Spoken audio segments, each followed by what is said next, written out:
దేవాని కృప పొందుటకు నాలోన ఏమున్నది?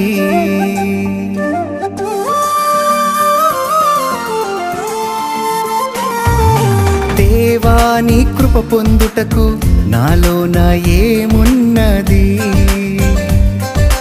దేవాని కృప పొందుటకు నాలోన ఏమున్నది? మలినమైనది నా గతం, చేజారినది నా జీవితం.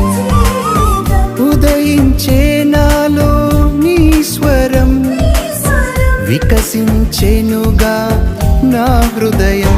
యేసు నీ కృపయేగా, ఇది నీ కృపయేగా. యేసు నీ కృపయేగా, ఇది నీ కృపయేగా. ఇది నీ కృపయేగా.